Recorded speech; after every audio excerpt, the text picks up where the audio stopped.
It's my sir. Sir. I will start within 2 minutes, sir. Rajan sir. Yes, sir. Yes, sir. Okay, sir. Welcome, Rajesh sir. Dear participants, the next session is resource person is Dr. M N RajanSingaravel from NIT Puducherry. Please, my sir, please introduce our resource person. Thank you, sir. It is great honor to introduce second session speaker, Dr. M M Rajan. So Dr. M M Rajan sir has graduated from Electrical and Electronics Engineering, Shastra University. He obtained post-graduation from Power Electronics and Drive, PSG College of Technology, Coimbatore, Anna University.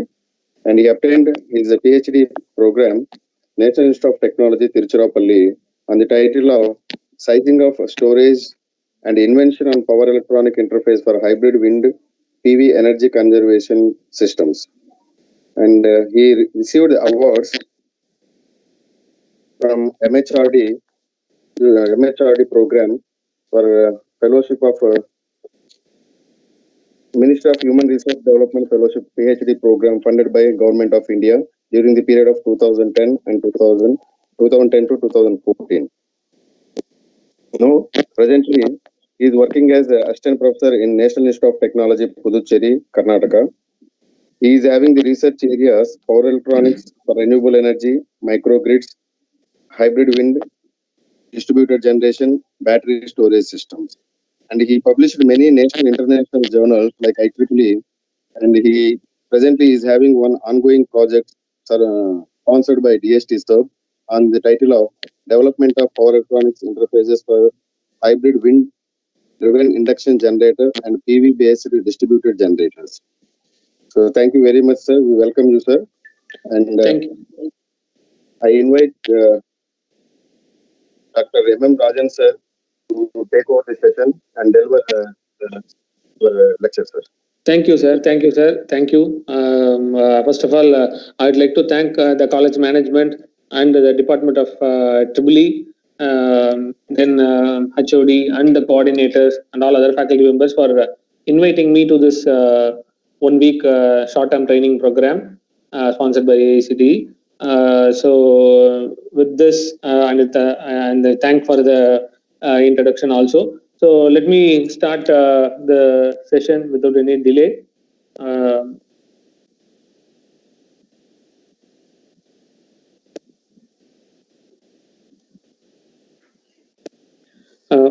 Someone acknowledge whether my screen is visible there?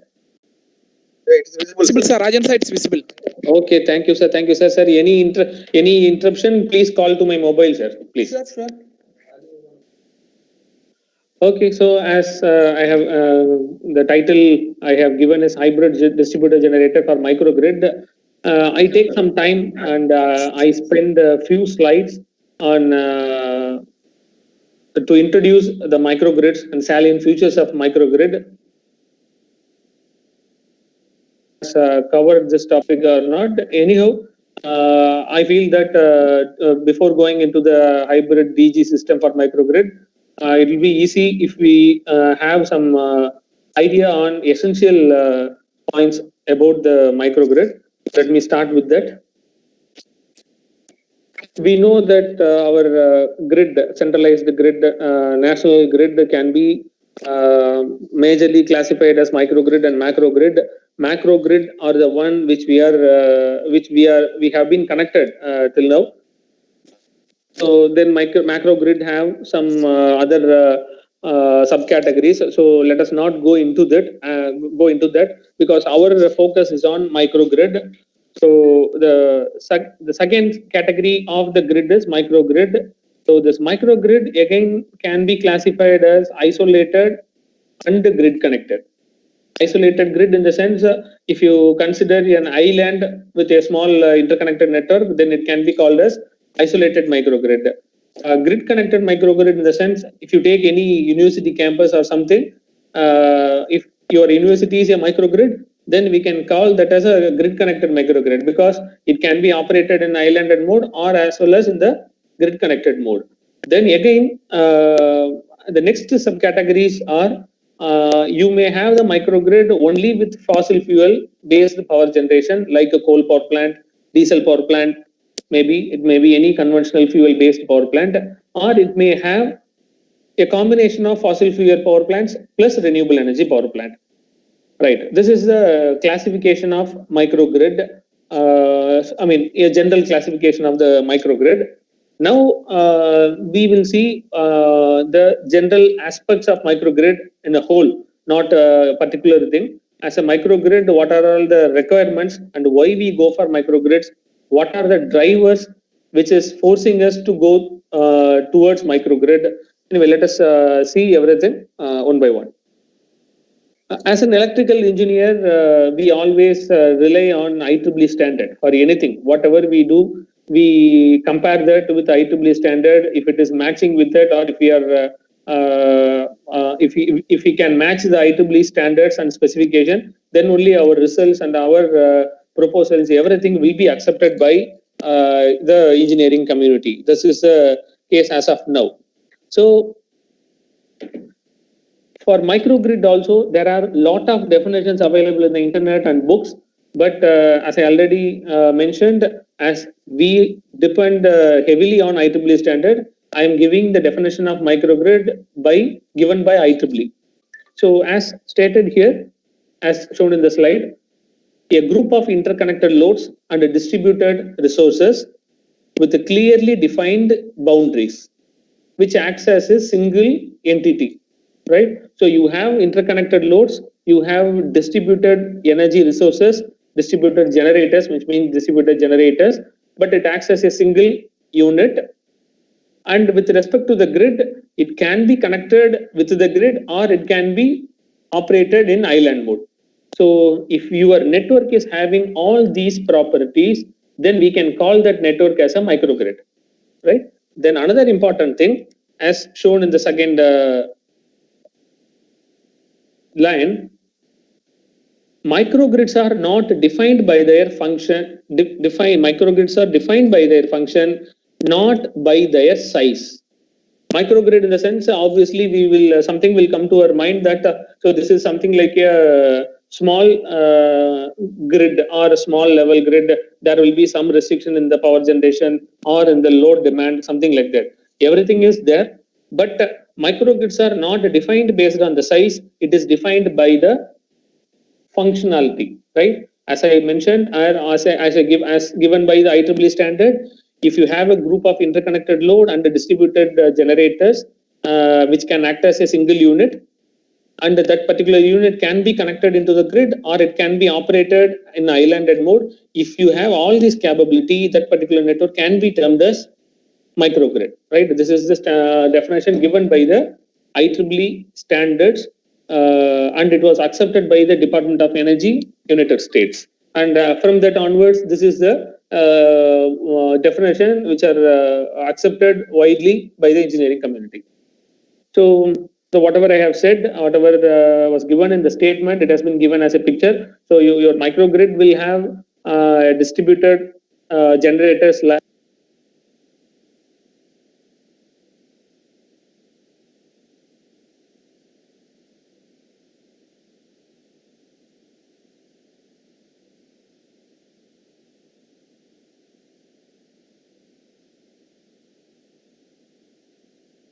or it can be closed to get connected into the grid or to be islanded from the grid, right? If you have all this functionality and facility, then that particular grid can be called as microgrid. I hope the definition is very clear. You will be having distributed generators like PV, wind, biogas. You can have any other renewable energy sources like a fuel cell, small hydropower plant. It can be anything. And obviously, you should have a traditional or conventional power plant, right? Even in the classification, you can see microgrid can be fossil fuel based. Completely, it may be a fossil fuel based microgrid, or it may be a fossil fuel plus renewable. There is nothing called completely renewable based microgrid. We have to understand this. A microgrid cannot be a one with 100% renewable energy source. it should have a fossil fuel based generation, like a coal power plant or small hydro power plant, diesel generator, something should be there. Because in islanded mode, to maintain the voltage and the frequency, we need a solid point that we should note down. So a microgrid cannot work without conventional power plant. This is the main thing. Then the drivers of microgrid. What are the factors which are driving us towards microgrid? Right, one by one, I'll try to convey. The first one is reliability. Obviously, whenever the main grid is unavailable, we should have uninterrupted power supply. For that purpose, microgrid is one of the best option. The best example is all university or college campuses or hospital campuses. Whenever the power goes out, the utility power goes out, we have our diesel generator and we continue to work. Like in college, in campuses like colleges, we have diesel generators. All colleges will have diesel generator. So obviously the lighting load, the laboratory loads, all loads will be supplied by the diesel generator. The same way, instead of only having diesel generator, if we have all other renewable energy sources, then a control unit, then a battery element, so then our campus will become a microgrid, because our campus can be connected with the main grid, or it can be isolated, but still it can work with work to the full extent. So that is the main advantage of microgrid. That's why the first point is given as a resiliency or reliability. Same. The next is energy cost saving. The one of the biggest advantage of microgrid is it utilizes the local energy resources, like a rooftop power plant, rooftop PV plant, a rooftop small micro wind generators. So it is utilizing the nature which is available in the locality, and the load is also in the same premises. So generation and consumption both occurs in the consumer end. So your energy cost is very, very less when compared to the normal grid, right? Because in normal grid, the power generation is happening somewhere 100 kilometers far away from your place, but it has been transmitted through the transmission line all over the distance, and it has been delivered to the consumer. So in this case, in microgrid, it is not the case. You generate power from your rooftop and you consume it. So the energy cost is very, very less when compared to the main grid operation. The next is distributed energy resources integration. So as I already pointed out, microgrid have many generation points, and that will be distributed all over the microgrid. It will not be a single point like the main grid. In main grid, power generation will be at one point, but it will be distributed across the state or across the country. But in microgrid, it is not the case. Power generation will happen here and there across the microgrid in many places, and power distribution will happen. So this is also one advantage. And the next is obvious thing, emission reduction. As you people see in the previous slide, when we increase renewable energy penetration, obviously the consumption of fuels like coal, diesel will come down. So definitely there will be a great reduction in the carbon dioxide emission. So that also helps in making the environment more greener. The next is energy. Microgrid can operate, or it has the capability to operate in islanded mode for a longer period of time and to provide uninterrupted power supply to the consumers. Even if there is whether it is a planned shutdown or unplanned shutdown or any fault, any accident, whatever it may be, even for 1 or 2 days, your microgrid can work in islanded mode and the consumers can get uninterrupted power supply. This is one of the main advantages. And the last one is investment. Investment in the sense, as I already, as the third point, as the second point pointed out, you can utilize the local resources within the microgrid so that you can reduce the grid energy use. I mean, you need not import energy from the grid. You can generate and you can consume. You can generate your own energy and you are consuming it. So you need not to consume energy from the main grid. Even though you have a connection with main grid, it is not necessary that you should consume from the main grid, so that you need not to pay for the electricity board. And this is one of the major thing when compared to the other when compared to the normal grid connection system. So whatever we have seen, those are value based drivers. The next 4 points are technology based drivers. The first one is technology and cost. Earlier days, the cost of PV energy and wind energy are very high, and the common people will not be may not be able to afford it. But now, in the past 10 years or 5 years, the cost of PV panel and wind turbine have drastically reduced. So the energy cost of energy that you produce from PV and wind are very minimum now. So everyone can install a rooftop PV system or a small micro wind generator in their house, in their rooftop, and they can generate their own energy. Because of the technology improvement, the cost have come to the minimum level. The next is advanced power electronics. Because of the advancement in the power electronic technologies, like different power converters, high efficiency power converters, and different control strategies, now we can interconnect.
Sir Rajan sir.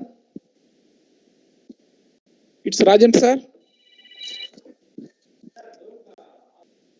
Sir, yes, sir. Hello, sir. Hello sir Rajan sir. Hello. Hello Rajan sir. Yes, sir. Yes, sir. I'm again joining. I joined, sir. Okay, sure. What happened, sir?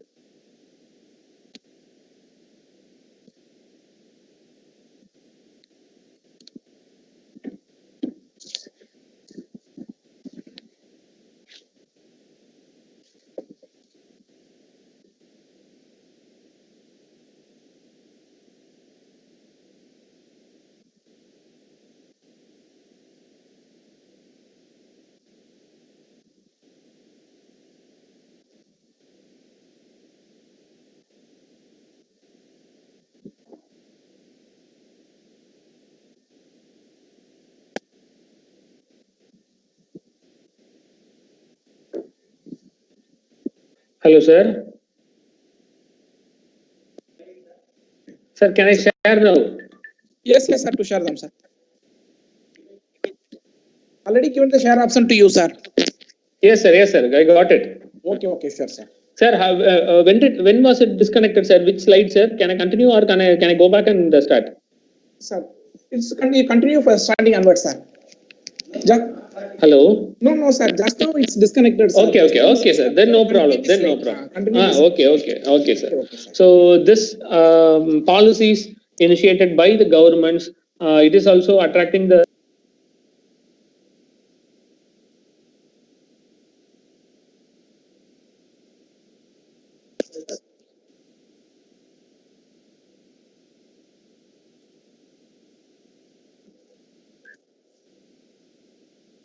Rajan sir, your voice is not audible. Rajan sir. Rajan sir. Hello.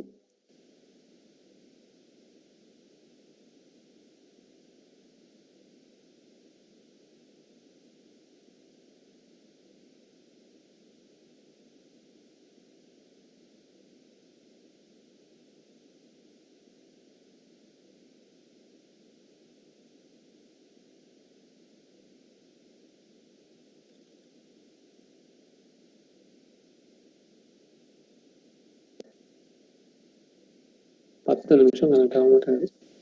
கண்டிப்பாக அப்பயே நான் பலாதபாடு பட்டேன் போன தடவை. இப்பயும் அதே தான் issue நினைக்கிறேன்.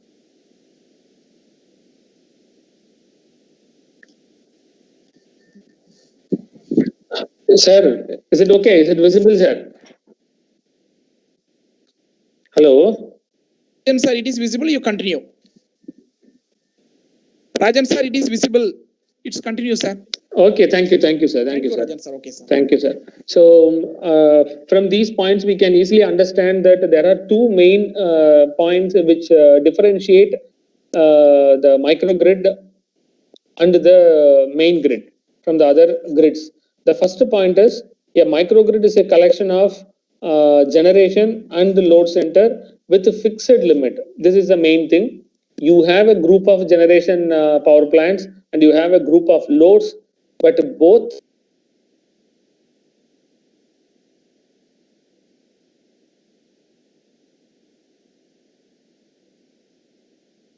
generation and as well as the load demand. We cannot increase it beyond some certain limit. There is a limit for both the cases. The second point is, as a whole unit, as a whole microgrid, the microgrid can be operated in islanded mode or in the grid connected mode. These are the 2 points which distinguish the main grid and the microgrid. I hope the thing is clear. So you can make any campus as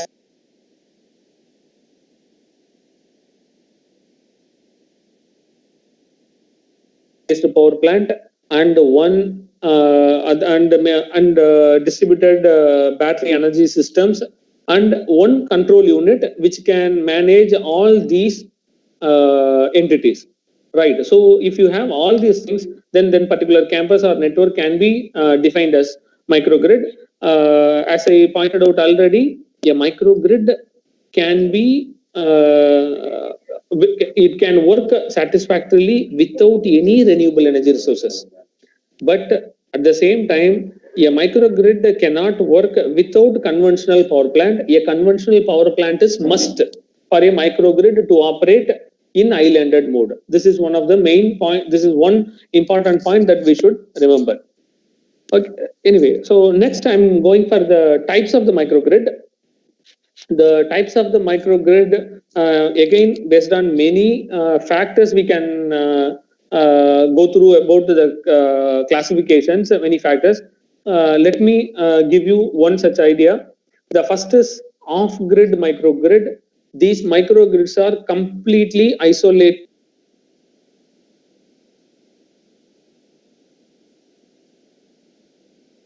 No main grid. Islands are completely isolated microgrid which have their own power generation station and loads everything within that island. So islands are the best example for off-grid microgrid. First thing. Next is campus microgrids.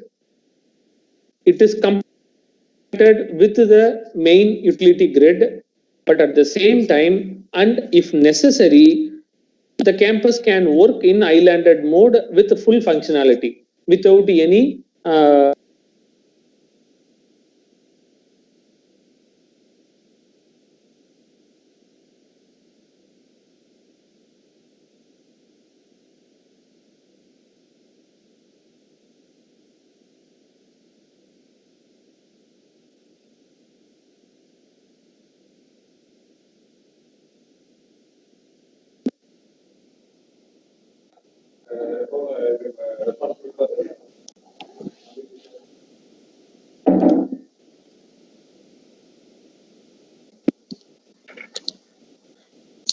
so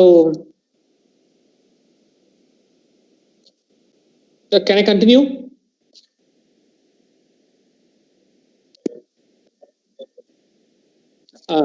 So campus microgrids are the one which has option to work in islanded mode and as well as in the grid connected mode. So these are the best example.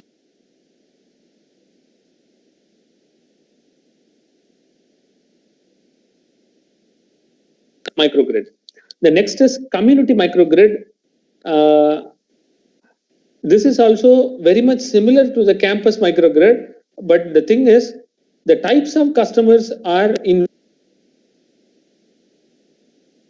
a college, it may have a military base, it may have a normal household customers. So when if you see the customer load profile, it will be totally different, and they will be having their requirement will be entirely different. So if you have multiple customer with wide range of requirement in a microgrid, then it is called a community microgrid.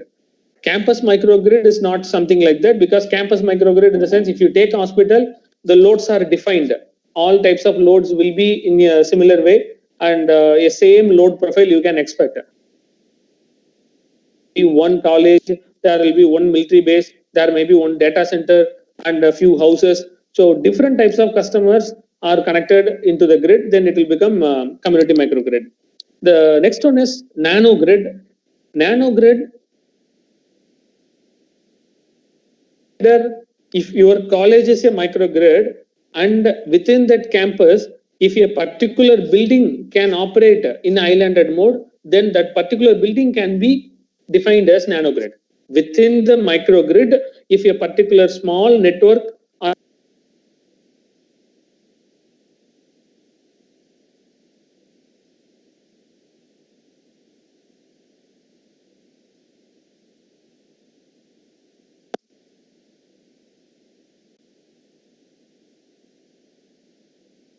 this district energy microgrid,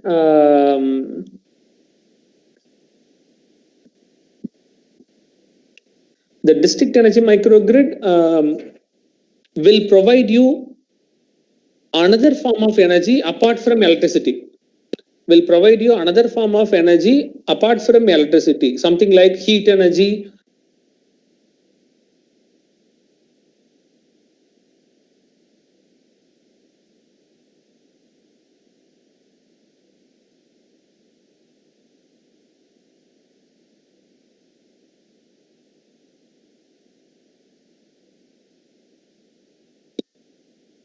Sir, PPT is not visible, sir. 1 minute, sir. 1 minute, sir. 1 minute. 1 minute. 1 minute, sir. Is it visible, sir? Okay, sir. Okay, sir. Now it is visible. Okay, sir. Okay, sir. Okay, sir.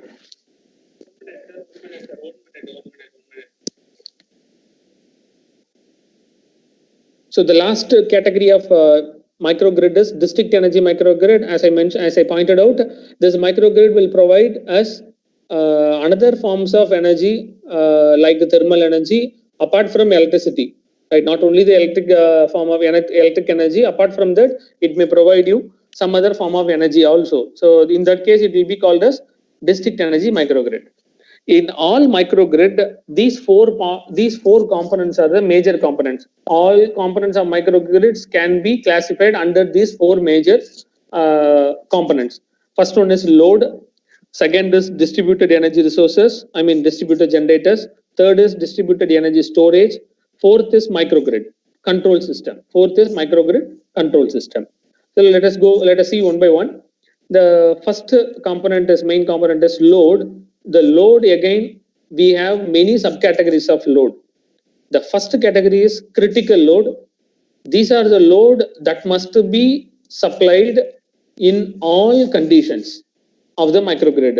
Whether the main grid is available or not, we need not to worry about it. These loads should be supplied by the microgrid because these are critical loads. Examples are security systems, life safety systems in hospitals, something like that. So these loads cannot be curtailed. So these are critical loads. Second categories are priority loads. These loads may be disconnected if necessary. If your demand is very high and your power generation is low and you are working in islanded mode, in that case, these loads can be disconnected at worst case.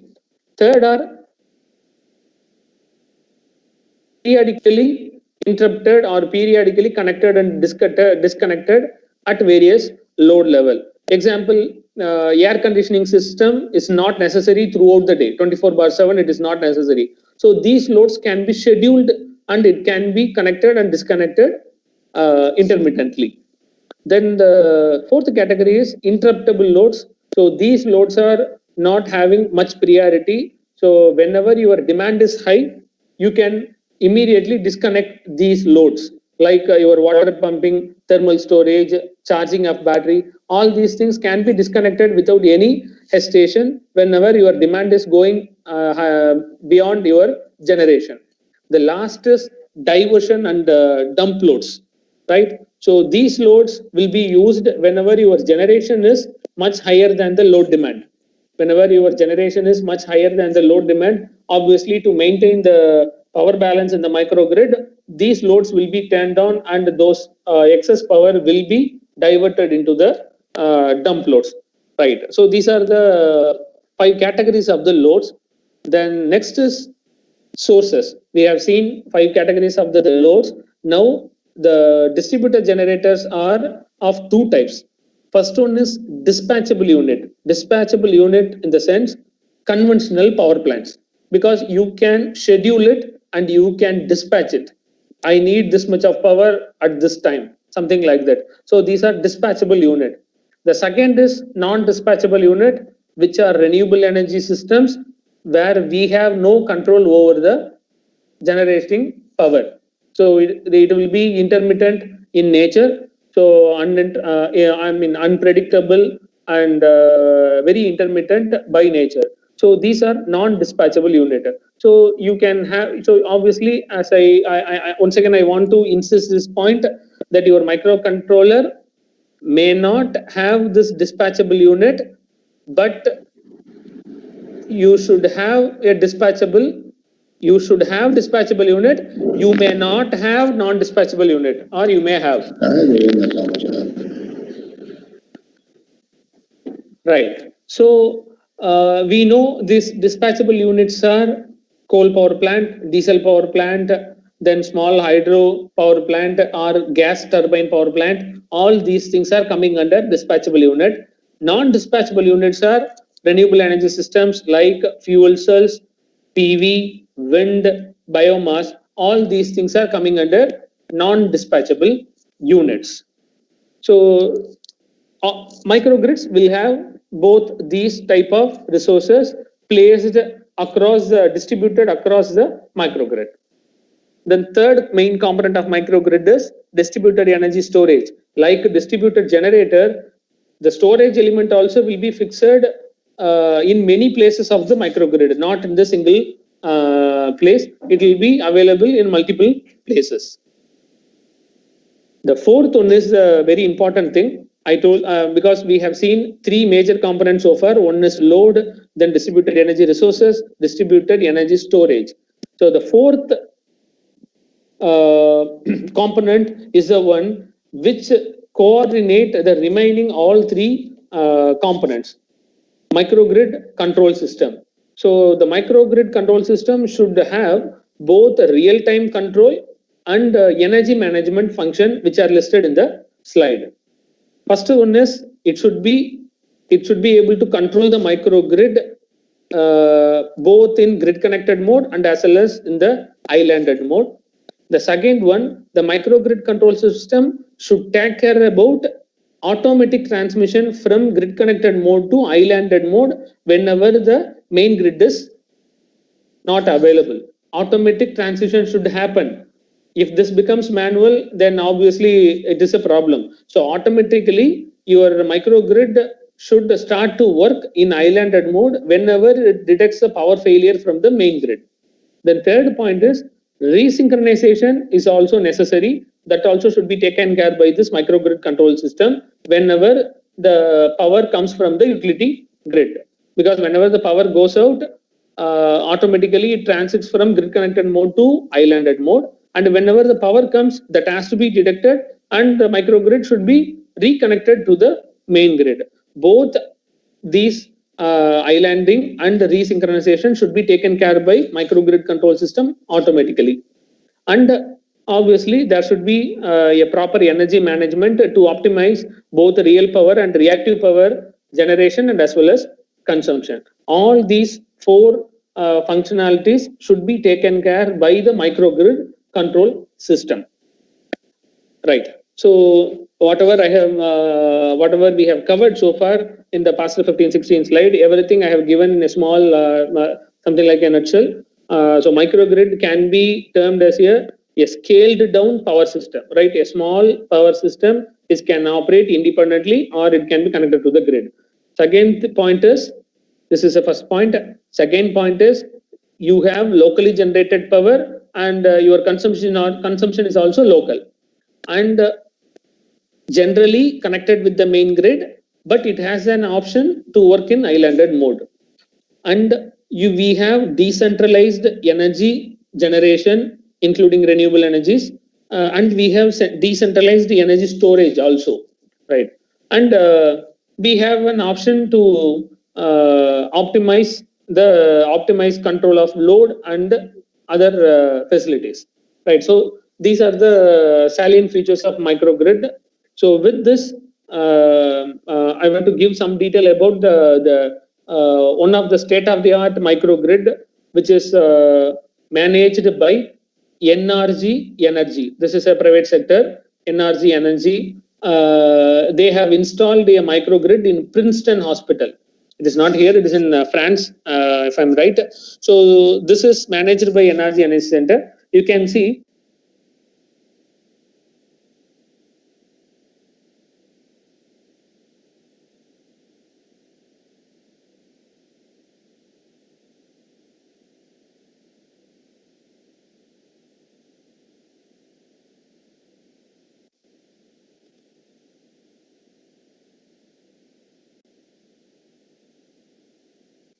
we have already seen that our microgrid will have a renewable energy system. Here we have 200 kilowatt of PV, and we will be having a conventional power plant like diesel power plant, 6 megawatt of diesel power plant, and we have thermal storage also. Not only the electrical storage, we have thermal storage, and we have 5 megawatt of combined heat power plant.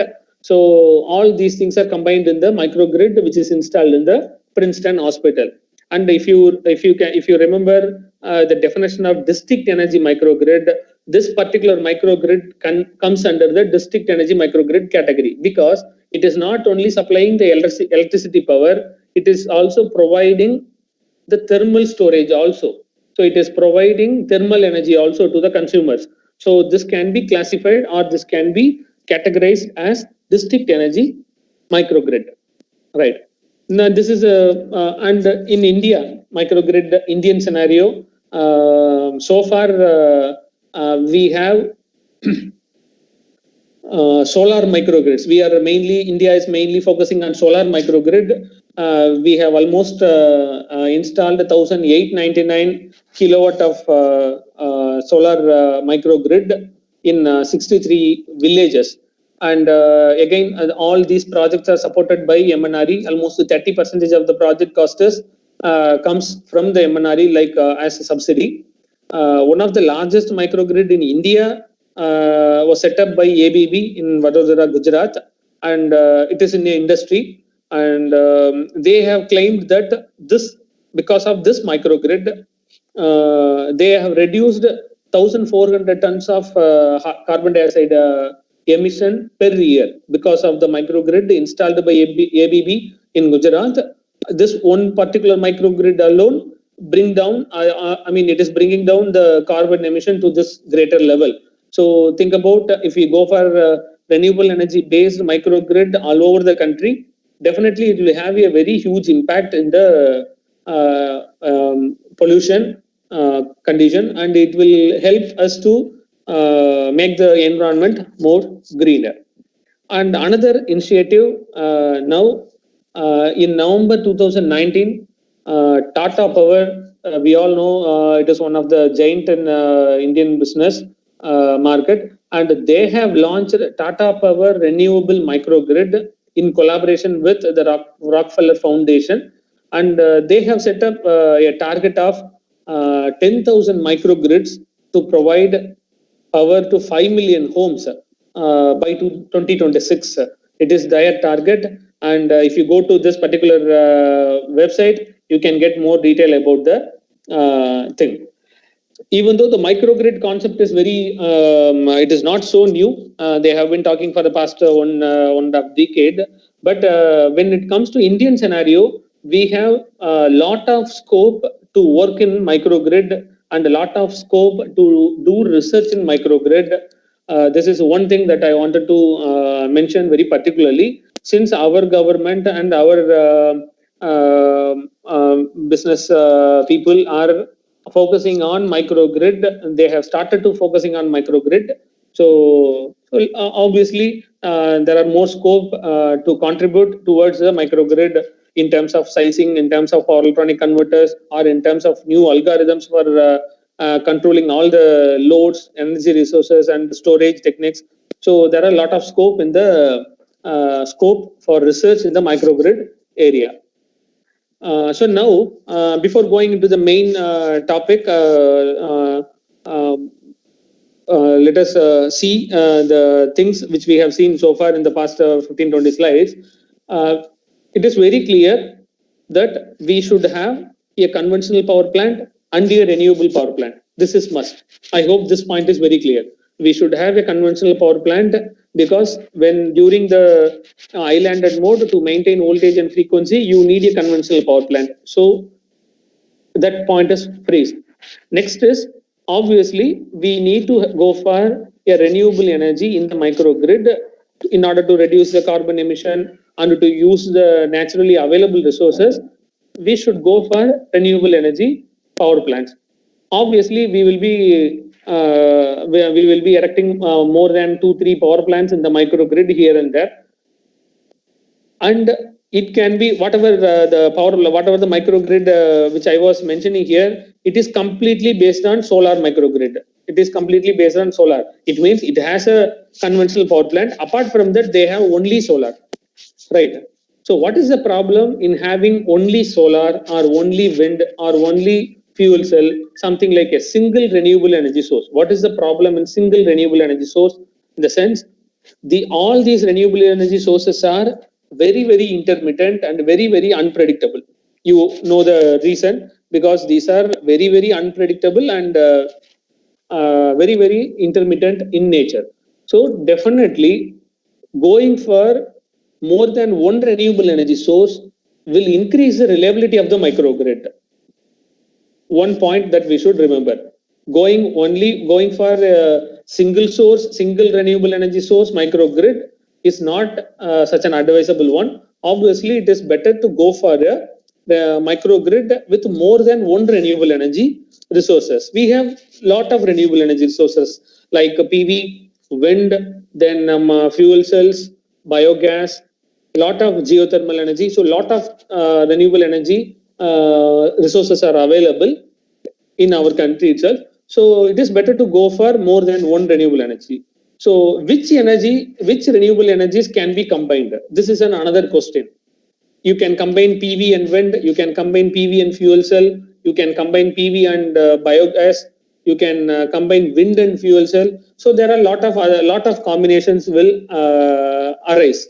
And which one is better? And how to decide on this? So obviously there will be many questions when you are planning for a microgrid. So to answer that these questions, so I want to mention about a policy which was introduced by Ministry of New and Renewable Energy in May 2018. It is National Wind Solar Hybrid Policy. Right? As mentioned, it is a hybrid wind solar policy which which aims to support hybridization of solar and wind power. Right? Many studies, the MNRE had made a detailed study, and those studies revealed that in India, solar and wind resources are complementary to each other. So, hybridization of these two technologies will help in minimizing the variability apart. So, it means that it will increase the reliability. So, superimposition of wind and solar shows that there are large areas where both wind and solar have high to moderate potential in India. Right? When you take the solar map, solar resource map, and wind resource map, particular areas are having a good yield from both wind and solar energy. So those places can be identified, and we can install hybrid wind solar energy system based microgrids. Right? Instead of going for a single renewable energy based microgrid, it is always better to go for a hybrid wind solar based microgrid, and the reasons are very evident. As per the policy of MNRE, hybridization of wind and solar is obviously a better one and a reliable one. There are a lot of other advantages. The main advantages, these are complementary to each other. It means whenever you have less power from PV, you will get power from wind. But naturally, our India has such climate. Whenever the wind power is less, PV power will be dominant, and you will get more power or required power from the PV. So this is one of the important point that we should consider while designing the microgrid. So now with these points, I thought of sharing some of my a part of my research work which happened during my course of study. So it is again exactly on hybrid distributed generator for microgrid based on permanent magnet synchronous generator and PV. Right. So let me go to that directly. So I am not going into detail about the wind-driven system. Wind-driven system can be implemented with different types of machine, like induction machine, squirrel cage induction machine, then permanent magnet synchronous generator, synchronous alternator, many things. So here in this case, we have decided to take PMSG as a generator. There are some advantages for PSG. First thing is we do not require any reactive power support, which is required for all other machines, right? Your squirrel cage induction machine or W-fed induction machine, whatever it may be, you need to support the machine for reactive power, which is not required in case of PMSG because it has its permanent magnet which is exciting the winding, which is having the permanent excitation. The second is PMSGs are direct driven machine. You don't need any gearbox arrangement, which is one of the component require continuous maintenance, and maintenance cost is also very heavy. So when you employ a PMSG in the wind driven system, you need not to go for maintenance frequently.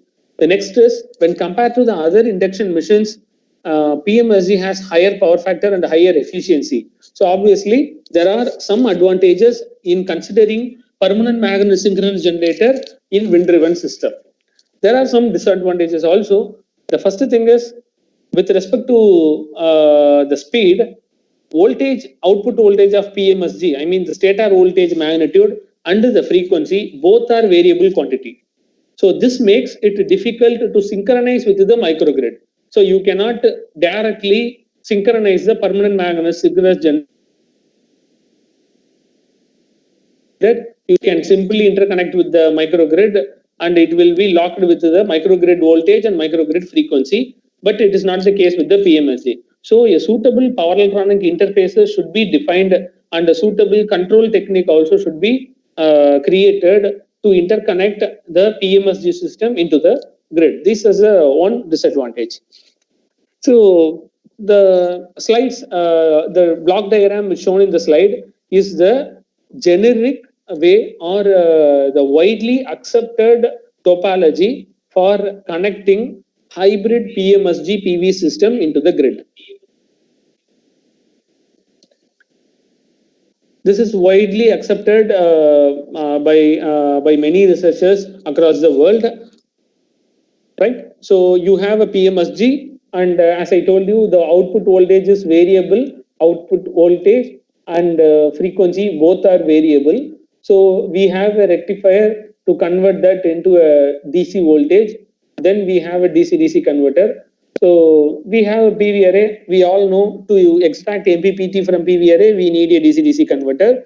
So these two DC-DC converters outputs are tied together to form the DC link. So this DC link voltage should be maintained constant to pump power from the DC side to AC side. So this is DC side and this is going to be your AC side. So this DC link voltage should be maintained higher than the grid voltage AC side. So you can see how many converters are being used.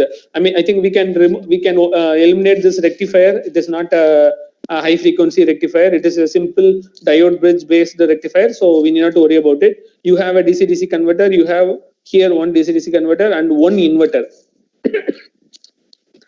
Right. This is one widely accepted topologies for interconnecting PMSG-PV hybrid system.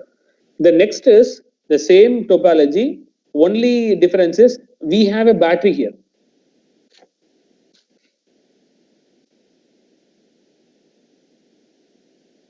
Worry about maintaining the voltage of DC link.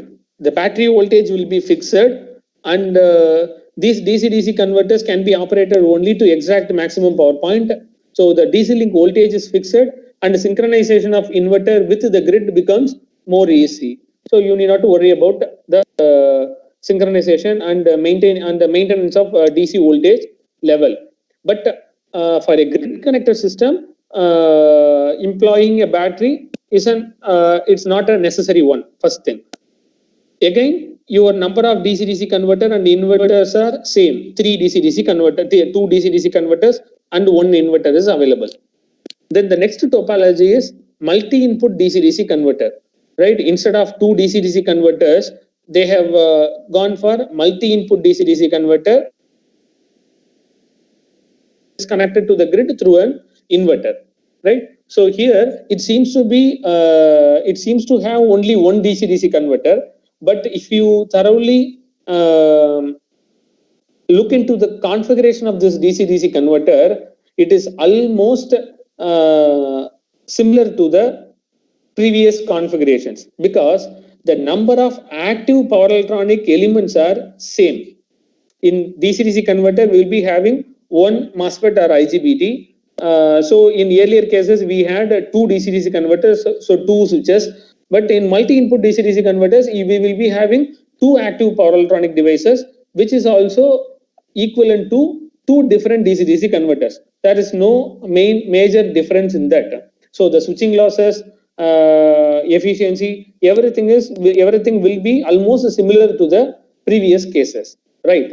So the number of power, when you increase the number of power conversion stages or number of power electronic stages, the overall efficiency of the system will be decreased. So when you are planning for a distributed generator interconnection with the grid, the number of power electronic converter interfaces should be as minimum as possible. Right. All these widely accepted topologies are having same number of conversion stages. Obviously, the efficiency of the system also will be almost same. Right. So based on this context, we thought of proposing a topology with a minimum number of DC-DC converter. Right. So before going to that, you please go through the previous topologies. You have 2 DC-DC converter and 1 inverter. Here also 2 DC-DC converter and 1 inverter. Here 1 multi-input DC-DC converter, but as per the number of switches, it is also equivalent to the 2 independent DC-DC converters and 1 inverter. Right? So based on this, we thought of proposing a new topology where the DC-DC converter after the PV array is eliminated here. This is a major difference. This is one of the major difference, and the power electronics, those who are working in power electronics, you can easily relate the efficiency of the DC-DC converter. If a DC-DC converter is designed for 1 kilowatt power, that DC-DC converter will give you 95% or 96% efficiency if it is operated near to the rated power, like 900 watts or 950 watts or 1 kilowatt, something like that. If you are operating the same DC-DC converter for 200 watts or 300 watts, the efficiency will be exponentially decreased and you may get only 40% or 50% efficiency from the DC-DC converter. This is one of the important points that we should focus when we work on the power electronic system. So whenever we employ a DC-DC converter, that too after PV array, you think about the power from PV array. Obviously, the DC-DC converter should be designed to the peak power of the PV array. But from morning to evening, PV power is a variable one. So maximum as a best case, maybe out of from morning to evening 6 out of 12 hours, worst case we can get maximum power maybe for 2 hours. Out of 12 hours, we may get maximum power of PV array out for maybe for 2 hours. So only for that 2 hours, the DC-DC converter will work for maximum efficiency. All other time, the DC-DC converters will work with very poor efficiency, which will bring down the efficiency of the entire system. So in order to avoid that losses in that particular DC-DC converter, the DC-DC converter has been eliminated. Now the other challenge is, after eliminating DC-DC converter, how to extract MPPT from the PV array. This is one of the major things, right? Because when it comes to renewable energy system, obviously we have to extract MPPT from both the wind and the PV array. Otherwise, the system is inefficient. We have to extract MPPT from both the PV array and the PMSG. So now the control technique becomes more complex. If you have one DC-DC converter after PV array, you can easily extract MPPT. Now we have removed it because in order to improve the efficiency of the entire system. But so to compensate that, the control system becomes more difficult, right? So before going to the control system, let me tell you the different operating modes. So you can see here the configuration here. The PMSG output voltage, I mean the stator voltage is a variable one with respect to the wind speed. So that variable AC voltage will be rectified and we will be getting the output at the rectifier output terminal, a variable DC output voltage, right? But this DC-DC converter will convert that variable DC output voltage into a value which is necessary for extracting MPPT from PV array, right? For that, I'm going to the next slide. You can see the IV curve of PV array. So we know that for a particular irradiation, this is the point where we get more power or the maximum power.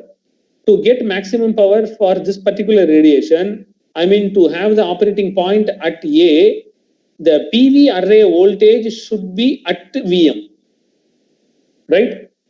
PV array voltage should be at VM. So if the PV panel terminal voltage is maintained at VM, then you can get the maximum power for this particular irradiation, not for all irradiation. For a particular irradiation, we should maintain this PV terminal voltage exactly at VM. So this controller one deducts VPV and IPV and calculate what is the PV terminal voltage, what should be the PV terminal voltage for extracting maximum power point. So that will be given to the, so corresponding duty cycle will be given to the boost converter. So this boost converter output voltage will be always maintained at the maximum power point voltage of the PV array. This is one of the major difference from the earlier conventional system. Usually we will be having a DC-DC converter here, and this DC-DC converter will decide the terminal voltage of PV in order to exact the maximum power point. Now a boost converter which is processing the power from PMSG, it is deciding the PV terminal voltage in order to exact the maximum power point. This is a we can say that this is a small novelty that has been introduced in the system. So now the MPPT of PV array is over. It will be taken care by this. But what about the MPPT of PMSG? Example, the PMSG is giving 5 kilowatt and the PV array is giving 5 kilowatt. So totally 10 kilowatt of power should be given to the totally 10 kilowatt of power should be imported, or sorry, it should be exported to the grid, right? So we have a hysteresis current controller based inverter which will decide what amount of current should flow into the grid. So in order to pump the total power of 10 kilowatt, corresponding current reference should be generated by this controller 2, right? If the current reference generated by controller 2 is only for 5 kilowatt, then but available power is 10 kilowatt, but my current reference generation is only to pump 5 kilowatt, then definitely both these resources will move out of the MPPT and it will work in some other mode, some other operating point, both PV and PMSG. So in order to extract both the maximum power from both PMSG and PV array, this current reference should be properly generated. I reference should be properly generated, right? So a coordinated control from controller 1 and controller 2 is necessary in order to extract MPPT from both PV and as well as the PMSG. So as I already mentioned, this is more complex when compared to the other earlier system which I have shown in the previous 3 slides. But because of that, we are eliminating one DC-DC converter which is improving the overall system efficiency in a better way. So to compensate that, we have to design a complex controller. So I think you can get a picture of the control technique that is employed in the system. So now I'm explaining case by case. The first case, PMSG and the PV are delivering power, right? Both the PMSG and the PV are delivering. Now, controller 1. So now both you have power from both PMSG and PV. Now, what the controller 1 perform? The controller 1 is varying the duty cycle of the DC-DC converter based on this formula. This is a formula fed into the microcontroller. It will detect the VPV and IPV and it will calculate the PV power also. It will calculate the PV power. So it is based on this formula, it is varying the duty cycle. This is normal P&O MPPT formula. There is nothing new here. So I'm not going into that. Normal perturb and absorb algorithm. Small modification is there in the sine function. Sine function because the DC-DC converter is connected, is not connected after PV, right? Here the DC-DC converter is connected after PMSG. Output of DC-DC converter is connected to the PV system. So a small difference will be there in the plus and minus sign. This SGN is the signum function which will give you +1 or -1. The output of the signum function will be +1 or -1. So based on the changes in power and in the changes in terminal voltage, a new duty cycle will be decided based on this formula. For example, I am telling, consider the wind speed velocity is increasing, right? Irradiation of PV array is same. It is not changing. But for example, your wind velocity is increasing. So what happens next? PMSG stator voltage will increase. Wind speed increases. So PMSG stator voltage increases. This is an uncontrolled rectifier. So the rectifier output voltage VR is also increasing, right? Wind speed is increasing. PMSG is increasing. Rectifier output voltage is also increasing, but the irradiance of PV array is not increasing. So this DC link voltage should be maintained in the same way in order to extract maximum power from the PV array. So what should happen to the duty cycle of the boost converter? Can anyone guess? Irradiance is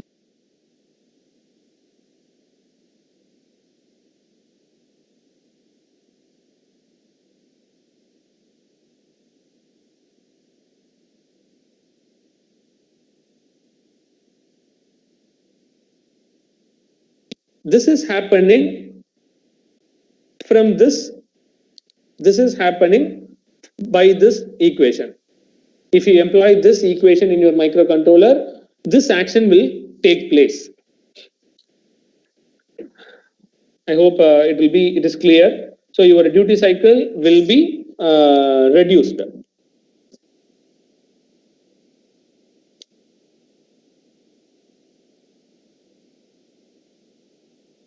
So the next is controller 2. For the same case, when both the sources are delivering power, this is controller 2. As I already mentioned, the work of controller 2 is to generate the reference current to extract maximum power from both the sources. So this I reference is proportional to your irradiation and the PMSG shaft speed, right? So this is again something like a perturb and absorb algorithm. And so from the previous reference current value, the reference current value will be increased or decreased based on the changes happening in the irradiation and the wind speed, right? So this is also clear.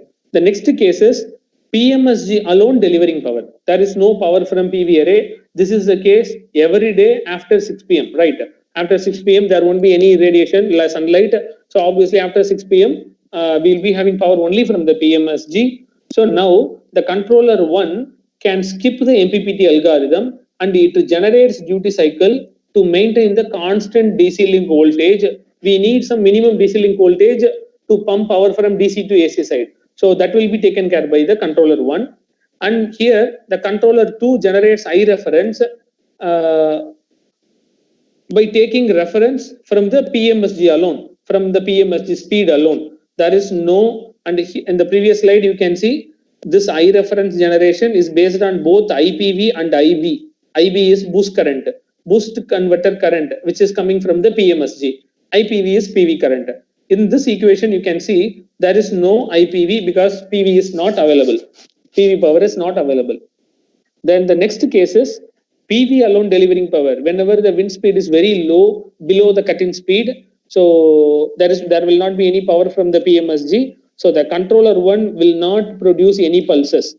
Triggering pulses will be ceased from the controller 1. No pulses will be given to the DC-DC converter. Only the controller 2 comes into picture and it generates I reference based on the IPV, right? Now it is extracting MP power, maximum power point from PV alone. In this case, the controller 1 and controller 2 both works, but it is extracting MPPT only from PMSG. In case 1, where both are working, where both PMSG and the PV are delivering power, both the controllers should work in a coordinated way in order to extract MPPT from the renewable energy sources.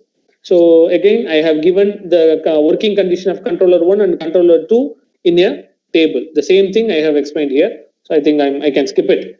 And so coming into the technical details of the work, this is the schematic of the controller 1. Controller 1 is implemented by the implemented with the help of PIC microcontroller 16 of 876A. It is a 8-bit simple 8-bit microcontroller. Whatever the equation that I have shown, that equation is implemented in the microcontroller, and LEM manufactured Hall sensors, Hall effect sensors, LV20P voltage sensor, LA55P current sensor. Both are used to detect the PV voltage and current, and through proper signal conditioning circuit, it has been given to the pins of microcontroller, and then analog to digital conversion subroutine and the MPPT subroutines are written in the program. And finally, you will get duty cycle, triggering pulses from a particular pin, which is given to the DC-DC converter switch through the gate driver, which is very necessary. So the gate driver used here is HCPL, 3101. The switch used in the boost converter is an IGBT. The component number is CT60AM. Right, this is a schematic of the controller 1. And the next is schematic of the controller 2. Right, the controller 2, as I already mentioned, it is a current controller, hysteresis current controller. So it will create a current reference based on the maximum power of both the sources. It will create a sinusoidal current reference waveform. So we have to take input from both PV and wind in the sense wind power is rectified and boosted. So boost converter current is sensed here. These two parameters are taken as input and the reference current is generated. Since this is coming as a digital value, using a digital to analog circuit, the peak value of the reference current is available as an output. That peak value is multiplied with the sine wave reference extracted from the grid, because we are trying to interconnect the system with the microgrid. So we have to take the sine wave reference from the microgrid and a unity magnitude sine wave, 1 volt magnitude sine wave, which is multiplied with the peak value of reference generated by the controller 2. So you will be getting the I reference current. Then it will be compared with the actual grid current. Based on the difference, the hysteresis controller will switch the inverter IGBTs or MOSFETs, right? And this is the schematic of controller 2. So here up to this is a digital controller, and this is a digital controller, and these are analog. So it is a combination of both digital ICs and analog ICs. The previous one is completely digital, and this is a digital and analog combined one, right?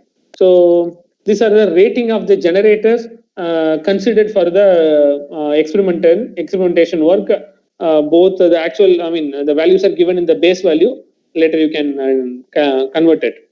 And this is the entire setup. You can see here.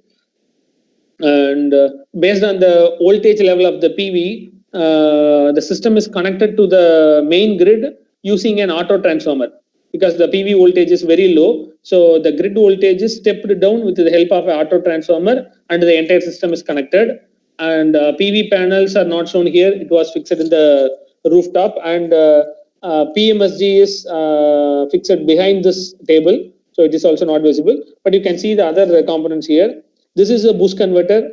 You can see the digital MPPT controller here, microcontroller, and two sensors, VPV, IPV sensors. And this is the inverter, fabricated 3-phase inverter, but it was used for a single phase. And you have an analog hysteresis controller and the microcontroller to generate reference peak waveform. You can see the other measurement units and other things. So this is a setup created to validate the proposed idea. So let me go to the results section. This is the steady state results, right?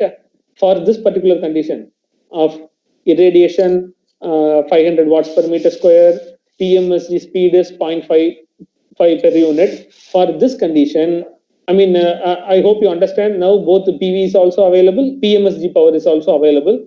For this particular irradiation, the DC link voltage should be maintained at 80 volt in order to extract maximum power from PV array. So it is available.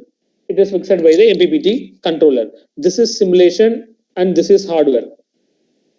Right? Both simulation and hardware results are almost similar. You can compare it. Right? This is a DC link side result for the same condition.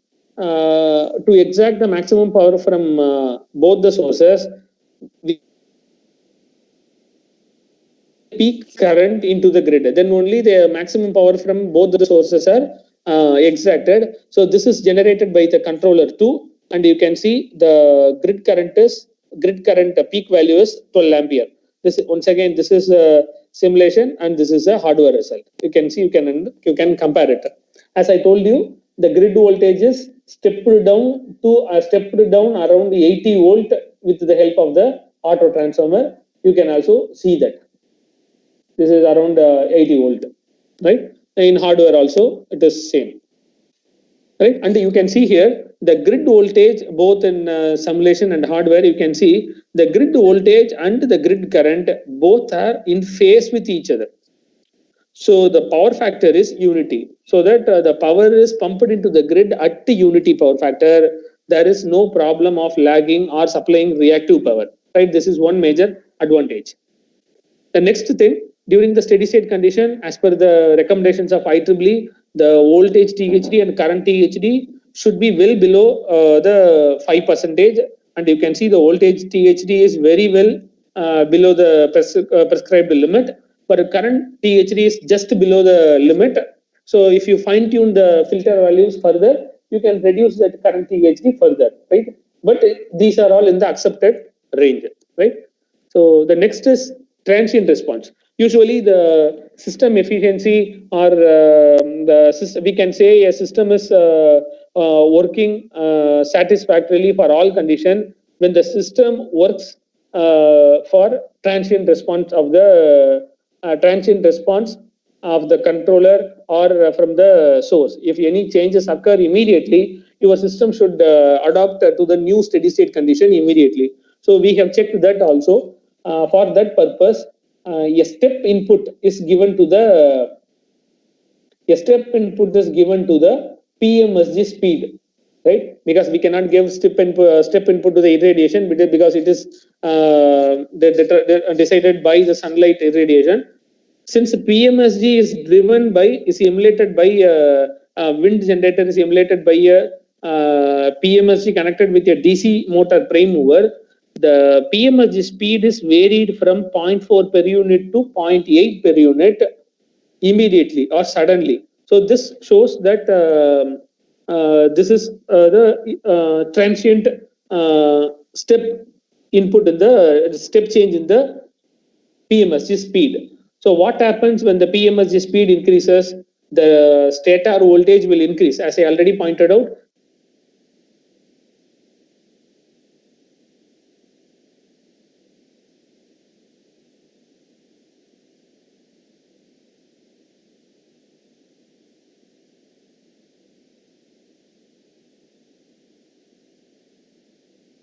Is constant, right? Irradiation is constant. So it means that the DC link voltage should not be changed. Even though you have a change in the PMSG stator voltage and the rectifier output voltage, the DC link voltage should not be changed because irradiation is not changed.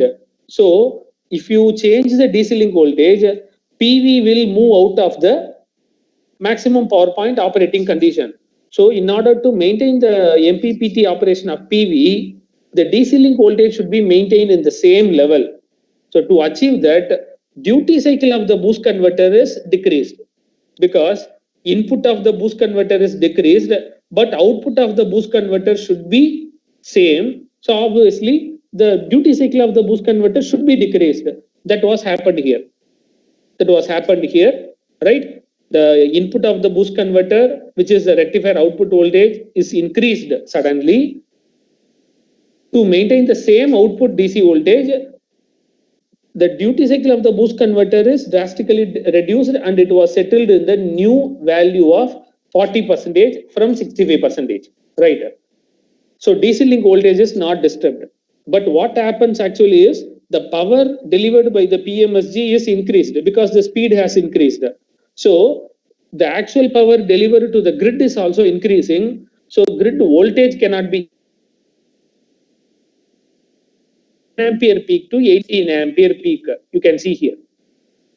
Grid current is changed from 10 ampere peak to 18 ampere peak, right? So this is a zoomed version. You can see here whenever the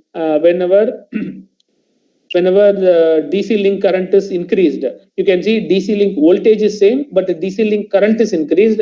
So with corresponding change you can observe in the grid current also, right? Grid voltage is same. You can see grid voltage is same, but the grid current has been increased in order to pump the excess power generated by the increase of PMSG speed. I hope everything is clear in this.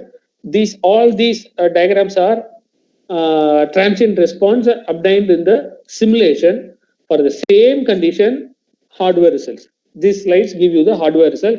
You can see the rectifier output voltage is increased here, and correspondingly duty cycle of the boost converter is decreased. DC link voltage is maintained in the same value after a small disturbance, but because of the increment in the PMSG power, DC link current is increasing. So when PMSG power increasing, but in order to maintain the same maximum power from the PV array, the duty cycle of the boost converter is decreasing. You can see here, right? Duty cycle of the boost converter is decreasing, but the total power from the PMSG is increasing. Total power from PMSG power PV is increasing. So the reference current, inverter reference current is also increasing, the green line. You can see and you can understand it very clearly, right? The next case is PMSG speed is constant, and readings are taken from morning 6 to evening 6 from morning 6 to evening 6 at a different timing for different irradiation. So PMSG power, while taking all the reading, PMSG speed is maintained at the same level. So you can see the PMSG power is constant. PV power is increasing. Here, instead of irradiation, the graphs are drawn against the short circuit current of PV, because short circuit current of PV is directly proportional to the irradiation. So instead of because measuring irradiations is very difficult, so instead of that, PV short circuit current is plotted in the x-axis, right? So you can see when irradiation increases, PV power is increasing. So the maximum power point voltage of PV will increase for a small range. So in order to meet that, the duty cycle of the boost converter is increasing, because the input of the boost converter is constant, because the PMSG power is constant, right? And once again, the total power from PMSG and PV is increasing. So in order to pump the excess power generated from PV, the reference current of the inverter is increased. Reference current of the inverter is increased, which is green in color. I think I have given enough detail about this slides. This is from this I can say that by choosing the proper power electronic interfaces and by eliminating one DC-DC converter, the efficiency of the system has been increased to a greater level. Particularly eliminating the DC-DC converter after PV, we can improve the efficiency of the total system in a greater level. And the complexity is, as we have avoided one DC-DC converter, extracting maximum power from both the sources becomes very difficult. So you need to employ a more sophisticated controller or very complex control algorithm to achieve that. So that is a drawback here. But we cannot say it is a drawback. It need more input from the engineers, or from our side we need to concentrate more in designing the algorithms and other things. But the overall, once we designed everything, the overall system will have a better efficiency than all other conventional system which are in practice, right? And from the steady state waveforms, we can easily conclude that the power generated from the hybrid distributed generator is fed to the grid at unity power factor, because the voltage and the current in the grid are in the same phase. There is no lagging. And by adjusting the hysteresis band and by properly tuning the LC filter at the inverter terminal, the voltage and current THD of the system are brought down within the limit recommended by the IEEE, right? These are the points that I wanted to highlight once again. And so if you want to go through these standards, these are the two standards which cover almost all the requirement of microgrid. First one is IEEE standard 2030.7, which explains about the specification of microgrid controllers. And the next one is IEEE standard 1547.4, which explains about everything.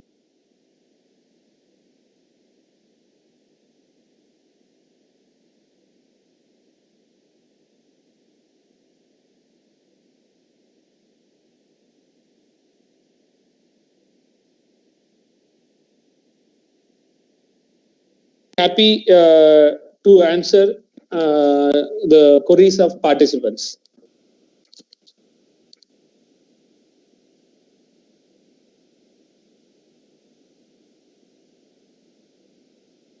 Hello?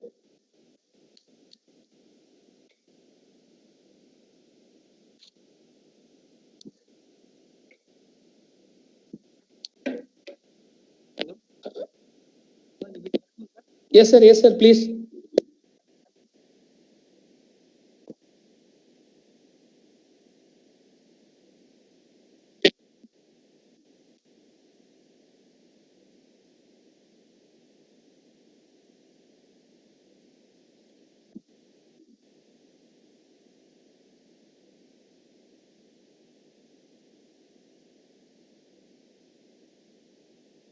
Hello, good afternoon, sir. Yes, sir, please, sir. Sir, what are the challenges when we are operating in the grid connected mode instead of operating at islanded mode? Suppose Sir, surplus power is there, we are going to export it. Yes, sir. Suppose availability of power is less. Suppose the batteries are completely discharged, the storage system is completely discharged. We are Yes, going sir. to take the energy from the grid. Yes, sir. So who is going to take care of all these control actions? So Sir, inverter, that, is it at no. the inverter side where it happens actually? Sir, obviously, since the microgrid will have many distributed energy resources, there will be many inverters, sir, not only one inverter. Right? I have explained one such system in microcontroller or in microgrid. There will be more than one inverter in the system. When you are operating in grid connected mode, there won't be any big challenges, sir. The reason is the voltage, frequency, everything will be fixed by the main grid, and you have just synchronized with the main grid. Your microgrid is just synchronized with the main grid. So your battery charging and everything will take place automatically through that point of common connection. And obviously there is a charge controller for every battery unit. Obviously there will be a power electronic converter like DC-DC converter, buck converter or boost converter to charge the batteries. So those will take care about the charging of battery and other things. But the main challenge is when you are working in islanded mode, because consider a case, suddenly the power from the main grid goes off, right? Some appliances will be already in working condition, so you cannot disturb those loads. That has to be immediately supplied without even before completing another one sine wave, right? Within 20 millisecond, your microgrid has to work in islanded mode with the standard voltage and standard frequency. That is the challenge actually. That should be taken care by the microgrid control system. It will control all the inverter and all the DC-DC converter immediately. Your distributed energy resources will try to deliver power, and your battery also will be try to discharge. Whatever the case that you have mentioned, the battery is totally discharged, in the sense it is the worst case, sir. That your microgrid should not be designed in such a way that battery will be drained. You have to employ a battery bank which cannot be drained so easily. You have to employ such a larger bank. But in any case, if you do not have power from PV or wind for 5 days or 6 days, and you don't have power from main grid also, then definitely your battery power will be drained. So that is the worst case. That for that we cannot do anything. But at least for 2 hours, 3 hours, or at least for 12 hours, your battery backup should be able to supply the loads of microgrid. Your battery backup should be designed in such a way to satisfy the load demand. More questions, sir. Yes, sir. More questions, sir. Suppose we are taking some energy. Suppose part of energy we are taking from the grid, and part of the energy we are depending on the microgrid, sir. Yes, sir. Yes, sir. So anyhow, the entire system is supplying the load. Suddenly, the grid power supply is cut off, sir. So Yes, sir. the microgrid itself has to satisfy the entire load. Yes, sir. Sir, Is in that, sir, 1 minute. it possible to supply the entire load by the microgrid itself? Are we designing like that, or we are going to eliminate some of the loads so that Sir, the grid. everything, both the conditions are there, sir. One thing, sir, when you are connecting with the grid, obviously your battery will be in the charging mode, sir.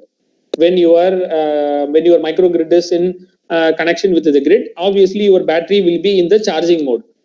As you said, suddenly if the power goes off, the microgrid control system will compare the power generated by the microgrid resources. I mean, microgrid have a conventional power plant, PV, wind, or this type of hybrid DG. So it will check the power generation and the load demand. If these two are matching, we will not take power from the battery. These two will be working together. Whenever the power from the renewable energy sources are below the demand, your battery will come into picture and your battery will supply the load. Even though if you are not able to, because if you continue to supply from the battery, your battery will be drained immediately. In that case, as I explained, there are some load which are not having more priority. Those loads will be curtailed, sir. Obviously, when it is not working in the grid connection mode, the advisable thing is it is better to curtail few loads which are not having more priority. It is advisable only to work with the priority loads like life safety equipments, military bases, hospital loads, something like that. Obviously, some loads have to be disconnected. Yeah, correct, sir. Are these loads are removed automatically with giving some information to the Yes, sir. Yes, sir. Obviously, your microgrid control system should be smart enough to do all these things, sir.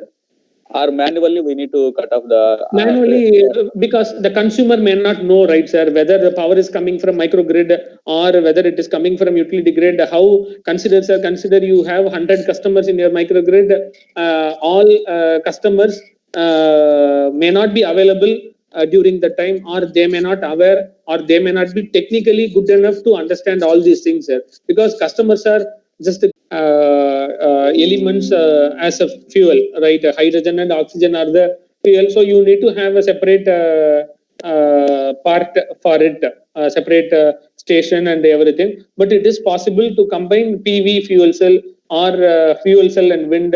It is possible. There are some literature with hybrid PV fuel cell papers are available, sir. You can get it from the website, sir. It is available. Practically anywhere in India or abroad, anywhere is it implemented? A combination of PV and fuel cells are implemented, sir, not in India. As I told you, so far we have only solar-based microgrid and not even hybrid microgrids so far in India.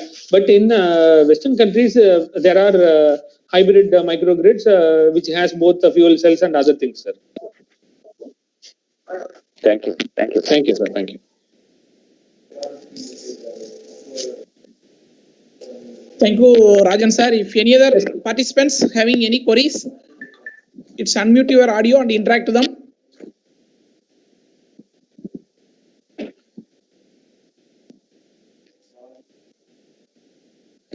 Thank you, Rajan sir. It's a very nice presentation and Sir. discuss a lot of. Sir. Yes, sir.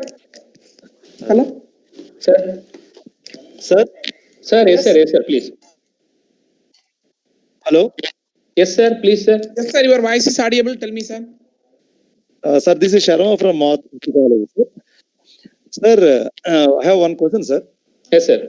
In the islanding mode, when you are disconnecting feeder from the utility system, yes, sir. The major problem is the fault current in microgrid can be much higher than those faced in the distribution systems. Sir, can you come again, sir? During islanded mode, can you please come again? Yeah. In the islanding mode, generally, yes, sir. The severe problem we will face is generally when you are disconnecting feeder from the utility systems. Yes, sir. The fault current in microgrids can be much higher than those faced in the distribution systems. Sir, yes, sir. But the thing is, let me complete, sir. When the fault current is of a comparable magnitude to load current in microgrids, so it will severely damage the protection methods also and the safety devices also. Yes, sir. Yes, sir. How to overcome this, sir?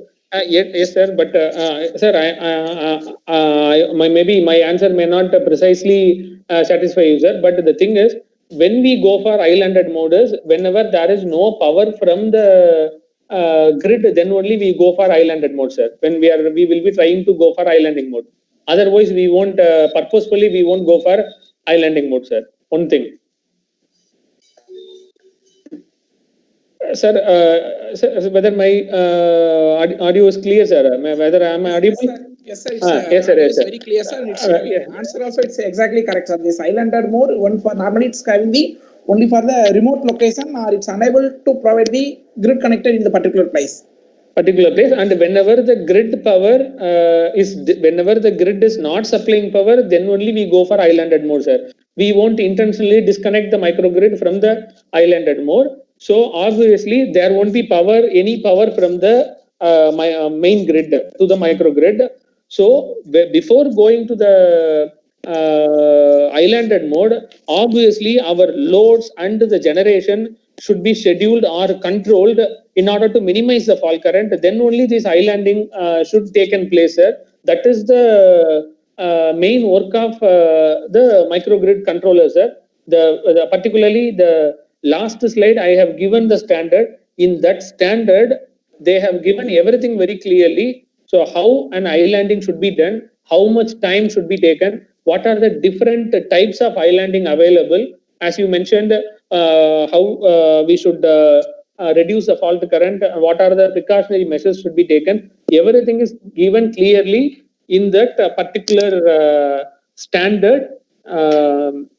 IEEE standard 2030.7 specifically. If you go through the document, I think you will get a clear picture about the islanding process, sir.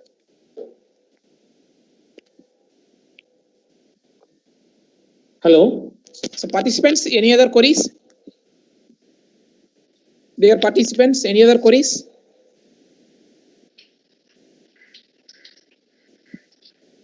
Okay, sir. Rajan sir, very nice session. Thank you, sir. Thank you, sir. Very practical information to the participants. I hope all the participants are enjoyed your sessions. Mr. Ravinder, sir. Yes, sir. Please say thanks to resource person, sir. Okay, sir. I am great to honored to give out of thanks.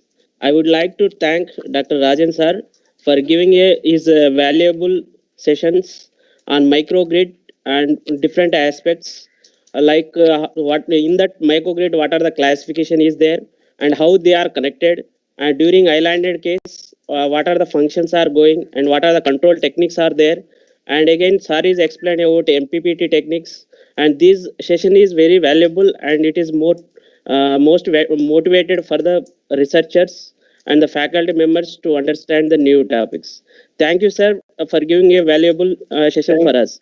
Thank you, sir. Thanks again. Once again, I thank the management and the department, particularly coordinators and other faculty members for giving this opportunity. Thank you, sir. Thank you so much. Thank you, sir. Okay. Thank you, Rajan, sir. Thank you, sir. Thank you, sir. Dear participants, the next session will start on 3 p.m. today after lunch.